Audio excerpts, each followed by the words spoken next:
jutek sekali, tapi itu pintu nggak bisa dibuka. Itu aku kayak ngerasa, ih ngapain sih narik aku ke sini?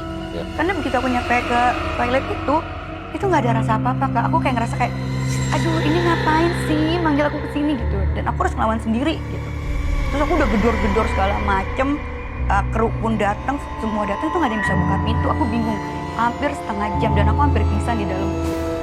Jadi aku kayak ngerasa, ngapain sih narik-narik aku? Sebenarnya ada mungkin yang ingin disampaikan gitu ya. Ya pokoknya sih aku nggak mau tahu sebenarnya karena aku penakut gitu kan. Karena apa yang dipilih untuk berkomunikasi ya balik lagi kepada kita sebagai manusia untuk karena aku menerima orangnya atau tuh tidak. gampang skip Kak, gampang bengong gitu. Jadi kalau aku bengong dikit itu cepet banget aku ketariknya gitu. Ya, mungkin karena seperti apa yang Tasya sampaikan sebenarnya. Ya memang sesi ini adalah sebenarnya bisa mempunyai kemampuan tersebut asal mau diasah. Tapi ya karena sesinya juga memilih untuk dengan rasa takut sehingga memilih untuk menutup. Dan nyambung sama omongan Niko tadi, dia mau menyampaikan sesuatu, Kak Sesi itu sebenarnya penyampai pesan. Jadi banyak banget kadang-kadang yang bikin sakit itu, kalau kita punya sensor di badan, itu berarti orang yang mampu untuk menyampaikan sesuatu itu. Nah, ketika udah ada rasa sakit itu, kalau Kak Sesi bilang udah dong jangan digembolin, dia akan hilang kan. Nah itu sebenarnya karena dia memang bisa, emang harusnya ke situ tuh arahnya. Cuman komunikatornya. Cuman dikesampingkan sama Kak Sesi. Tapi itu sebenarnya nggak apa-apa. Cuman itu akan terus terjadi terus sih. Oke, baik. Tapi satu rasa penasaran saya, Tasya. Maksudnya tadi Sesi sempat mengatakan bahwa selama ini sakit.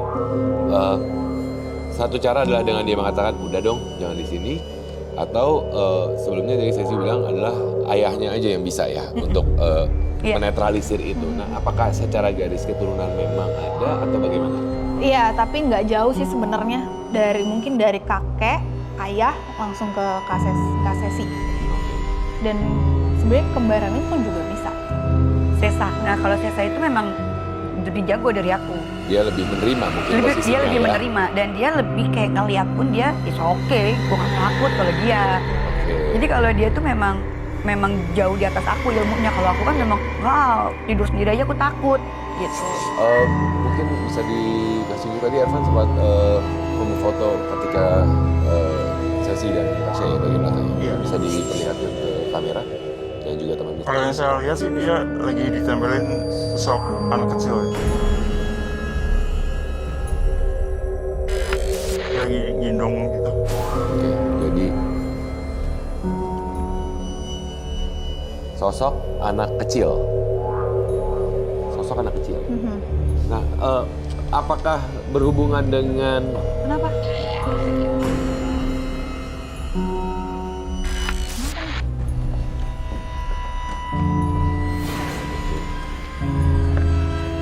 Ngapain Mbak?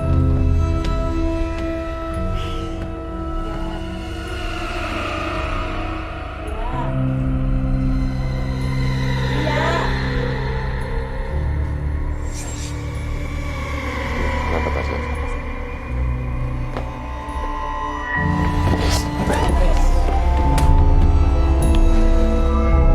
Oke.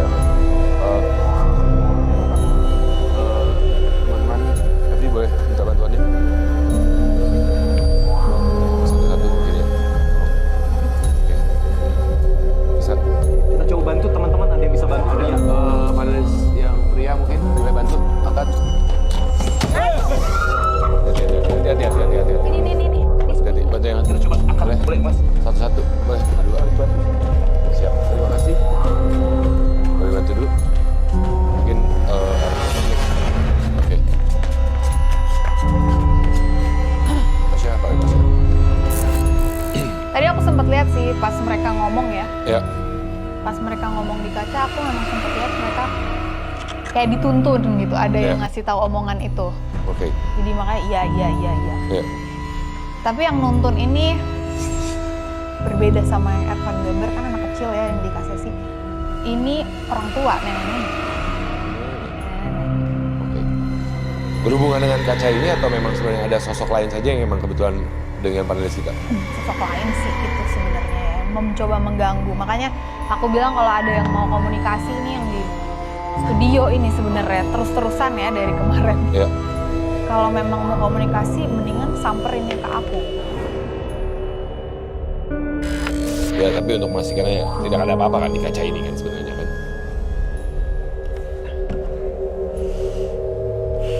Sebentar ya sesi nanti Iya, kita lanjutkan apa-apa. kita. Kayak gini sih nggak ada ya, nggak terlihat apa-apa. Tadi di situ sebenarnya. Kalau lagi gini nggak.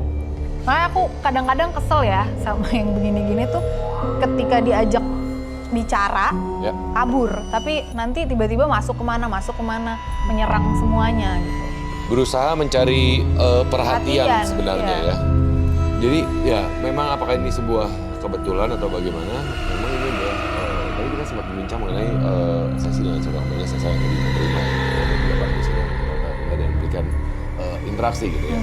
Terpancingkah si nenek itu ketika mendengar obrolan kita dan akhirnya berinteraksi dengan kedua panelis kita itu sebenarnya ya? Bisa jadi, dan ini juga mungkin kebetulan ya, panelisnya juga kembar gitu, jadi yang itu yang dicecar gitu jadinya. Oke, nenek itu siapa? Apakah dari sini atau selama ini kita berapa kali sudah hadir di studio Medium? Apakah Aku kelas sih yang- baru lihat hari ini ya, nenek itu aku baru lihat hari ini. Baik, mungkin kita lanjutkan obrolan kita dengan Sesi saat ini. Sesi tadi sudah sempat mengatakan juga bahwa saya lebih terbuka, lebih terima dengan hal tersebut. Sesi masih memilih untuk tidak mau berinteraksi lebih lanjut. Tapi secara garis keturunan memang ada gitu. Emang ada. Gitu. Dan resikonya adalah bukan resiko, mungkin lebih tepatnya pilihannya ada di Sesi untuk menentukan mau atau tidak berkomunikasi atau tidak gitu kan ya. Karena dengan rasa seperti tadi bilang ketika berinteraksi maka akan ada rasa sakit di bagian belakang gitu ya Sesi ya. Oke. Nah tapi biasanya Tasya atau Ervan, setahu saya apabila dengan garis keturunan, terutama ketika kita membahas Sesi artinya kan garis keturunan itu biasa ada sosok-sosok yang mengikuti atau menjaga. Juga, iya. Sosok itu berusaha memberikan pesankah atau hadirkah dalam keseharian Sesi atau bagaimana? Sosok yang jaga ini nggak berbentuk ya kalau aku ngeliat ya, jadi hanya kayak cahaya aura gitu, warnanya hijau sama kuning. Ada dua. Ada dua. Nah, dua ini kadang-kadang suka jadi satu nih kalau Kak Sesi ketemu sama kembarannya. Nah, yang satu kalau misalnya memang itu menunjukkan aura si penjaga, yang satu lebih tenang, yang satu lebih semua diterabas. Tuh, makanya mereka juga bertolak belakang jadinya. Oke, baik.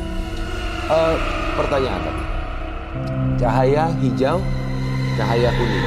Tapi ketika dia bergabung dengan Sesa, itu malah melebur. Iya, malah Saling menurut melengkapi aku- sebagai kakak dan iya, adik iya. ya artinya ya gitu kan ya. Nah, Kak Sesi aku punya pertanyaan. Kalau kakak lagi bareng sama Kak Sesi juga, lebih jarang terganggu atau jauh lebih banyak ganggu? Jarang keganggu. Nah, itu tuh yang menyebabkan karena dia jadi satu, Niko. Ini adalah pelindung leluhur artinya ya sebenarnya ya. Iya. Makanya aku kalau deket Sesa tuh nyaman banget Kak. Kayak bener-bener nyaman aja gitu. Kayak tenang banget gitu. Cuman kan karena sekarang Sesa itu kan udah beda rumah Iya. ya, udah berkeluarga. Ya namanya kehidupan dewasa juga Iya, berpisah iya. gitu kan. Jadi ya sedih aja gitu. Oke, tapi maksudnya ini dia loh, antara kakak dan adik pun ternyata bisa saling melengkapi, saling melindungi ya. Karena memang ini mungkin basicnya adalah garis keturunan sebenarnya yang menjaga ini garis keturunan dan entah kenapa akhirnya saling melengkapi. Tadi barusan seperti ada suara. Baik, oke. Tapi kemudian juga pertanyaannya, kemudian dari Sesi sendiri apa yang bisa dilakukan? Yang bisa dilakukan ya itu terima. Kalau tapi aku ngerti sih Kak Sesi ini susah banget untuk menerimanya ya. Jadi prosesnya itu Kenapa? memang panjang. Nerima apa nih? Menerima bahwa kondisinya memang seperti itu dan berusaha untuk oke, disinilah posisiku untuk bisa menerima kehadiran mereka. Apa yang membuat Sesi berat? Aku takut Kak, aku penakut. Lebih ke arah takutnya artinya. Dan aku nggak siap aja. Nggak mau, aku nggak mau. Oke, baik. Nanti mungkin kita akan bahas lebih lanjut, baik itu dari pengalaman misteri dari yang dialami Sesi, ataupun juga nanti kita akan mengundang medium-medium yang lain untuk mencerita pengalaman misteri mereka. Tapi saat ini saya akan mengundang teman misteri di rumah untuk sama-sama menyaksikan. Kita ada satu buah video saat ini yang akan segera kita saksikan Itulah video yang memang sempat viral di sosial media mengenai keberadaan makhluk tak kasat mata. Apakah ini benar-benar video yang menggambarkan keberadaan mereka atau hanya sekedar video rekayasa? Nanti Tasya dan juga Evan juga akan sama-sama melihat video tersebut dan memberikan pendapat mereka. Silakan Tasya, kita saksikan video berikut ini.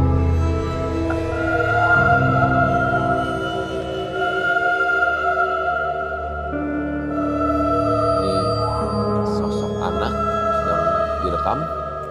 Lagi main ya. Sedang bermain di kamar dan di jendela bagian luar ya. Seperti ada bayangan pergerakan mengintip.